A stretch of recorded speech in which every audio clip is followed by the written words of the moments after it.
قصص الانبیاء میں آج ہم بات کریں گے حضرت آدم علیہ السلام کے بارے میں، اور میں شروع کرتا ہوں یہاں سے کہ اللہ تعالیٰ نے سورہ بقرہ کی آیت نمبر 30 میں ارشاد فرمایا ہے، جس کا ترجمہ کچھ یوں ہے کہ اور جب رب نے فرشتوں سے کہا کہ میں زمین میں اپنا نائب بنانے والا ہوں، تو ہم بات شروع کرتے ہیں آدم علیہ السلام کی پیدائش سے۔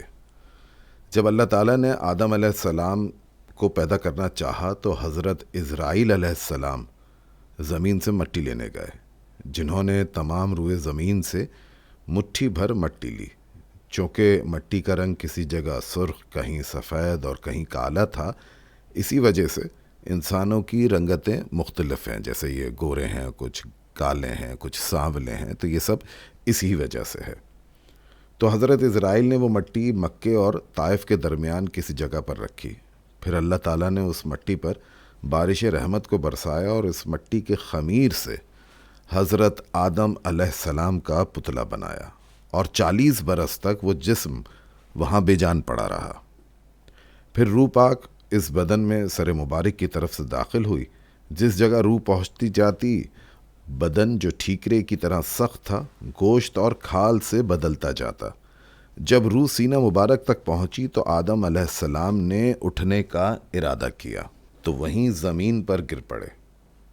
اسی حالت میں حضرت آدم علیہ السلام نے چھینک ماری۔ ایک فرشتہ ایک سجا ہوا لباس جنت سے لایا، انہیں پہنایا اور ایک بڑے تخت پر بٹھایا۔ یعنی کہ یہاں سے سلسلہ شروع ہوا۔ اب ایک جو بات ہے کہ بہت سی چیزوں کے نام جو ہیں ان کا علم حضرت آدم علیہ السلام کو نہ تھا، تو اس بارے میں بھی بات کر لی جائے کہ آدم علیہ السلام کی پیدائش کے وقت فرشتے آپس میں کہتے تھے کہ جس کو اللہ تعالیٰ نے پیدا کر کے اپنا نائب بنانے کا ارادہ کیا، کیا وہ ہم سے زیادہ اللہ تعالیٰ کے نزدیک پیارا نہ ہوگا؟ اور ہم جو اس کی بارگاہ میں دن رات رہتے ہیں، کیا ہمارا علم اس سے زیادہ نہ ہوگا؟ تو اس وقت حق تعالیٰ نے آدم علیہ السلام کو حکم دیا کہ فرشتوں سے ان چیزوں کے نام پوچھو۔ جب حضرت آدم علیہ السلام نے فرشتوں سے پوچھا تو وہ بولے، ہمارے پاس وہی علم ہے جو تو نے سکھایا۔ تب اللہ تعالیٰ نے حضرت آدم علیہ السلام کو تمام چیزوں کے نام سکھا دیے، اور فرشتوں کو جو آدم علیہ السلام کے تخت کے چاروں طرف بادب کھڑے تھے حکم دیا، سجدہ کرو آدم کو۔ تو سب فرشتوں نے بلا کسی عذر کے حضرت آدم علیہ السلام کو سجدہ کیا۔ یہاں پہ آپ کے ذہن میں یقیناً یہ آ رہا ہوگا کہ بھئی ابھی تک ابلیس کا یعنی کہ شیطان کا ذکر نہیں آیا ہے، تو اس کا ذکر بھی کرتے چلیں کہ ابلیس کا جو غرور ہے، اس کی بڑی باتیں ہوتی ہیں، اس کا جو بڑا پر ہے، اور اصل بات ہوتی ہے انکار سجدہ کی۔ تو جب یہ سب ہو رہا تھا تو اس وقت ابلیس نے جو ہے انکار کیا اور بولا، میں آدم سے بہتر ہوں، اس لیے کہ تو نے مجھے آگ سے اور آدم کو مٹی سے پیدا کیا ہے۔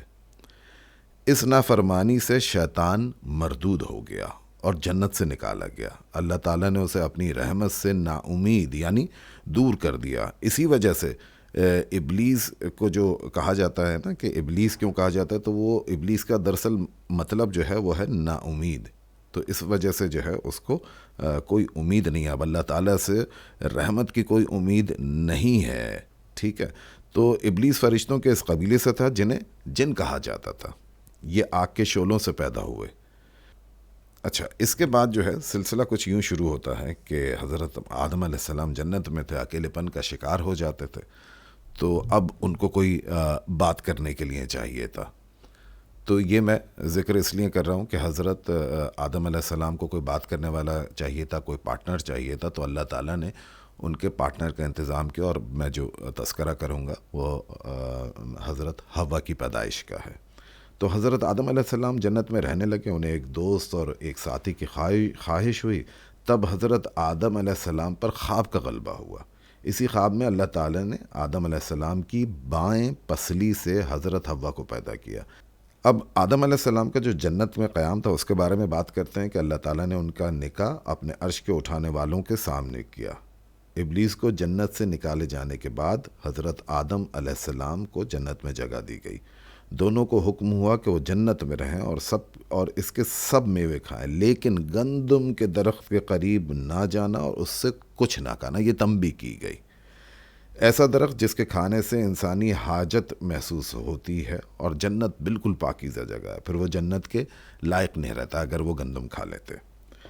پھر ایک اور قصہ اس میں آتا ہے، وہ آتا ہے کہ سانپ اور ابلیس کا نا، اور ابلیس نے جب حضرت آدم علیہ السلام کو سجدہ نہ کیا اور فرشتوں کے قبیلے سے نکالا گیا تو اس کے دل میں حسد اور کینہ کی آگ پیدا ہو گئی، اور وہ ہر وقت اس تدبیر کے بارے میں سوچتا رہتا کہ کسی نہ کسی طرح آدم علیہ السلام کو جنت سے نکال دیا جائے۔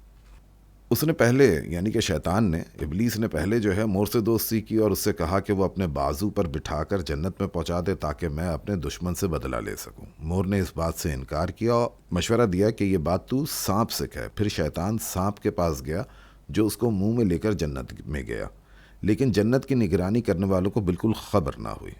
پھر ابلیس حضرت آدم علیہ السلام اور حضرت حوا کے پاس گیا اور رونا شروع کر دیا، یعنی کہ پھر وہی ڈرامہ کرنا اور کسی کو جو ہے بہکانا، تو یہ بہکاوے والا ڈرامہ شروع کیا۔ اور حضرت آدم علیہ السلام اور حوا نے پوچھا کہ تو کیوں روتا ہے؟ انہوں نے شیطان کو نہیں پہچانا تھا۔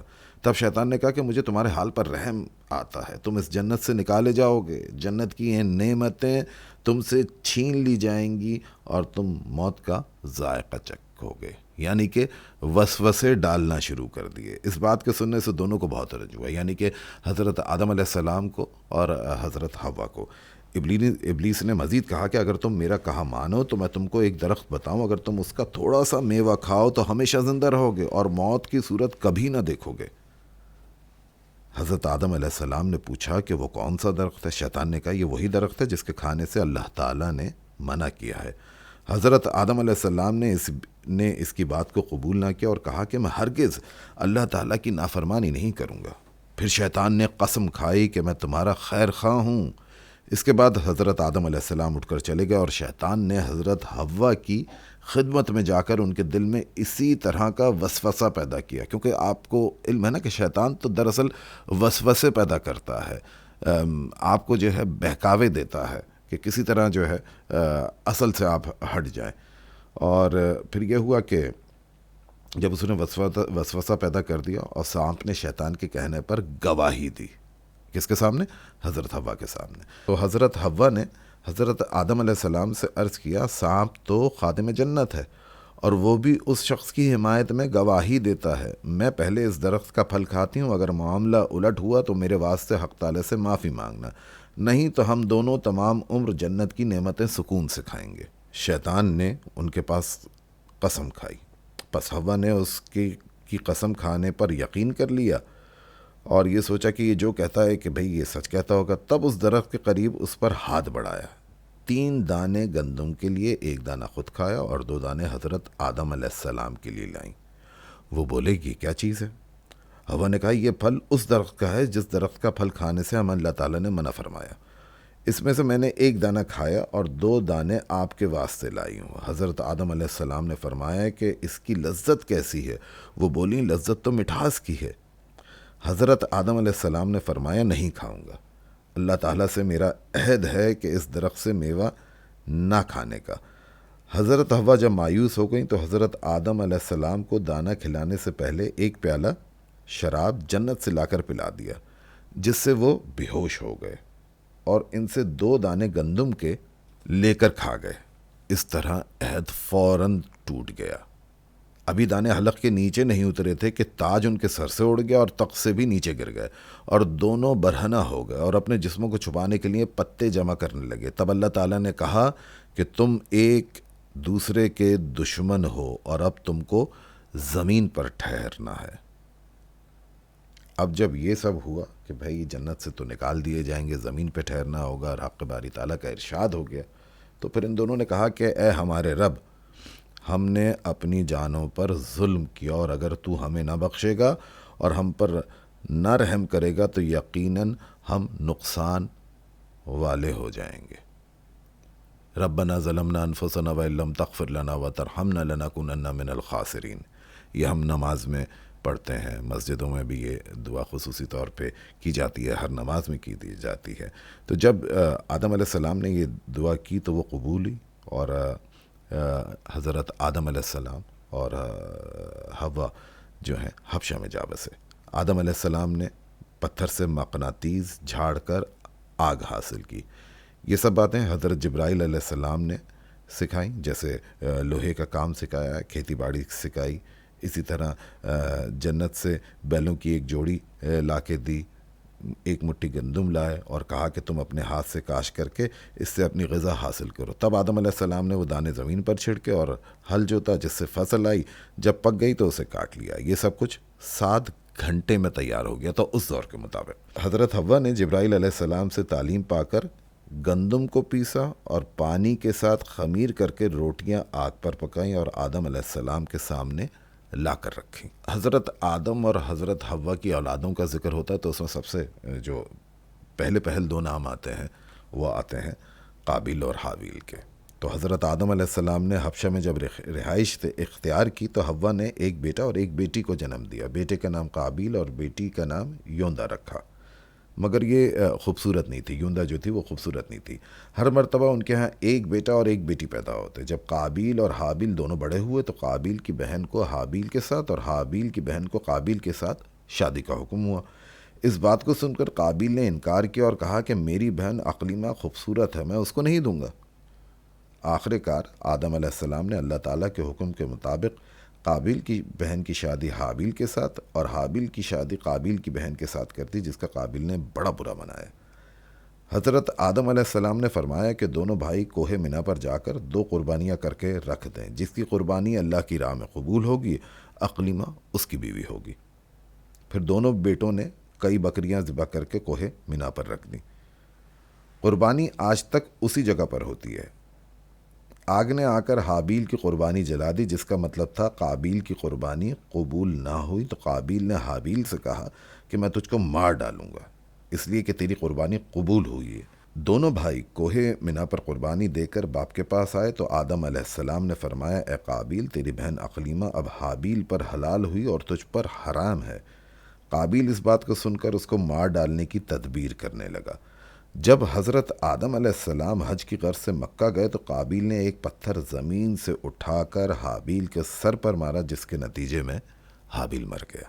پھر اللہ تعالیٰ نے 2 کووں کو بھیجا، وہ دونوں آپس میں لڑے، ایک نے دوسرے کو مار ڈالا۔ بعد میں اس نے اپنی چونچ اور پنجوں سے زمین کو کھودا اور قبر کی مثل بنا کر اس میں مردہ کوے کو گاڑ کر چلا گیا۔ پھر اسی طرح قابیل نے اپنے بھائی کو دفن کر دیا۔ جب مکے سے حضرت آدم علیہ السلام تشریف لائے تو حابیل کو بہت تلاش کیا مگر نہ پایا، تو بعد میں لوگوں سے پوچھنے لگے۔ کسی نے جواب دیا، چند دن سے معلوم نہیں کہاں گیا۔ آخر حضرت آدم علیہ السلام نے اس کے لیے کھانا پینا سونا سب چھوڑ دیا اور دن رات اس کے غم و فکر میں رہنے لگے۔ اور یہ ماں باپ کا جو غم و فکر ہے یہ فطری ہے، یعنی کہ جب حضرت آدم علیہ السلام میں یہ تھا تو ظاہر سی بات ہے کہ آج کے دور میں بھی جو بچے ہیں وہ بھی سن لیں کہ ان کے ماں باپ کو اتنی ہی فکر ہے جو حضرت آدم علیہ السلام کے زمانے سے تھی، جو ان کے دل میں تھی۔ ایسے ہی جو ماں باپ سن رہے ہیں ان کے لیے بھی میں یہی کہوں گا کہ اللہ تعالیٰ نے ان کے دل میں بھی وہی محبت ڈالی ہے۔ تو پھر اس کے بعد یہ ہوا کہ ایک روز صبح کے وقت خواب میں دیکھا کہ حابیل اے بابا پکارتا ہے۔ حضرت آدم علیہ السلام نیند سے جاگے اور زار زار رونے لگے۔ اسی وقت حضرت جبرائیل علیہ السلام سے کہنے لگے کہ ہم اس کی قبر کو دیکھنا چاہتے ہیں۔ حضرت آدم علیہ السلام نے اس کی قبر کھود کر اسے نکالا تو دیکھا کہ اس کا مغز نکلا پڑا ہے اور خون بکھرا ہوا ہے۔ اس کے بعد حضرت آدم علیہ السلام نے حابیل کو اپنے مکان پر لا کر دفن کیا، اور اس وقت حضرت آدم علیہ السلام کے کل فرزند 120 تھے۔ پھر 1000 سال کے بعد حضرت آدم علیہ السلام بیمار ہوئے۔ تب حضرت آدم علیہ السلام نے اپنے بیٹوں کو وصیت کی کہ اب قریب ہے کہ میں دنیا سے چلا جاؤں۔ تو اس کے بعد جو ہے انہوں نے وصیت کی کہ کون ان کا قائم مقام ہوگا۔ تو اس میں جو ہے ہم قصص الانبیاء کی اگلی ایپیسوڈ میں بات کریں گے۔ تب تک کے لیے اجازت، اللہ حافظ۔